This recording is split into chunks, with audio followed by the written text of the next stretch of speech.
lighting at your nope. Rewind. I was already ready. I was so hyped. Hey, I had amazing. it. Sometimes all I think about is you. Late nights in the middle of June. What's going on, everyone? This is Nick Luckett again with Vivid Landscape and Lighting. And today we are going to talk about doing lighting yourself. Is it worth it, or should you just hire a professional company? Let's get into it. All right, so you're going to do lighting yourself. There are a couple benefits to doing it yourself. Main one, you save money. But that's about it. Because then you're going to need to think about what type of lights you're going to be buying, where you're going to buy the lights, how are you going to install them and where, how are they going to be connected, and how are you going to power those lights. Because of the amount of time you'll be learning and figuring out everything, it may not save you money in the long run. Doing it yourself is great if you want to get into landscape lighting and you want to develop the skills and knowledge to do other projects around the home. But I promise if you want to be good at it, it's not a quick, easy task. It honestly depends on what you want to do. We'll leave links below in the description for some do-it-yourself videos so you can get an idea of the time and expenses that are needed to illuminate your home and what tools you'll need to fulfill the job. So as you see here, do-it-yourself, they put the lights in here, but they just left the wires exposed. I don't really recommend leaving the wires exposed. It'd be better to have these underneath your mulch or whatever mulch or rock mulches you're using, at least 4 to 6 inches underneath the DeWitt and underneath the rock mulch. But yeah, this is all exposed here. It requires a lot of labor here because you have to rake back the mulch, rake back the rock mulch, whatever you have in your landscape beds, and then actually take a spade and you actually want to put in the wire into the ground 4 to 6 inches. So labor intensive, very much so. Is doing yourself, is that better than hiring a professional? That's what you gotta ask yourself. Are you willing to put in the work? So the benefits for hiring a professional lighting company, no time is wasted on your end running to and from the store trying to figure out what you need, what you do not need to install the lighting system and where it's going.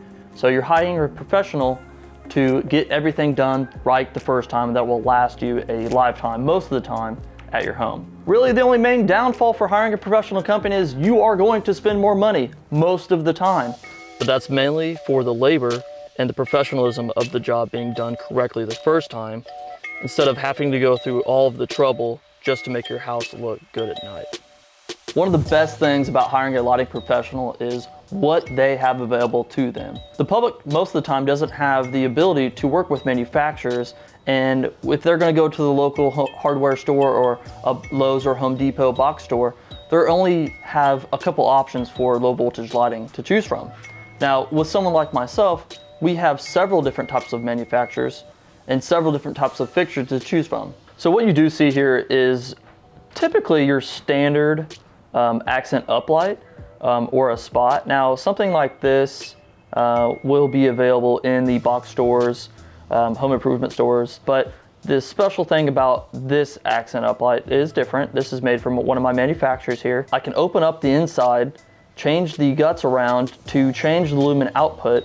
If you know, we're lighting up something that's maybe 6 foot tall versus something 20 foot tall, so we can change how bright it may look. And then also a really nice thing about this fixture is that it comes with this is called a glare shield. Now, what's really cool about this is as this is pointing directly up, if you're standing off to the side of it, you know, say walking into the entrance of a home, you're not gonna be blasted in the eyeball from a beam of light that's on the ground. What you see here is a really popular fixture that I actually had one of my manufacturers create for us. This is really popular for us because what we have done with this little guy here is we install this actually on the underside of the white soffits of people's homes. And therefore, when we install this, it's illuminating downward to illuminate, let's say, your columns or entry steps or front doors and garage doors. Very cool light. Once again, this is another reason why you hire a professional, because this is not available to your average person or to the public. Very cool light. So now we just talked about some lights that, you know, professionals like myself use. Let's talk about the lights that you should not use. It's very simple. Do not use solar lights. You get what you pay for. They are very cheap. They're not made of quality product or material. They don't last, and they just do not put out any type of high output. A really good reason why you want to do lighting yourself would be maybe you don't meet the company's minimum requirements to have a entry-level professional system. Now, I'm not sure what other companies do, but most of the time certain companies have a bare minimum of what you need to spend, anywhere between, let's say $3,000 and $5,000 for them to come out and give you a professional lighting system. Let's say you don't need to spend that much. You're only looking to spend, let's say $2,000 just to put up a few lights in and around your driveway to light up some new trees you just had planted. That would be a perfect time and a perfect example for you to do your own lights. You can save a ton of money, do it yourself fairly affordably, and get it done a lot quicker. Do you really just need to save money? Do you have a budget you need to stay within? Maybe it is a better idea for you to do your research, find out what type of lights you need, don't buy solar, and do it yourself. Save some money, that's okay. There's nothing wrong with that. But if you don't have the time, you travel a lot, you don't have the time to research what you do need, what you don't need, it might be a good idea to spend a little bit more money. Know that you're gonna get something that's gonna last you a long time, most of the time 15 to 20 years if you get a good quality product, and you know it's gonna be done right the first time. No running back and forth. Hire a professional. If you're looking for a professional like myself, once again, I'm Nick Luckett with Vivid Landscape and Lighting. Thank you for watching.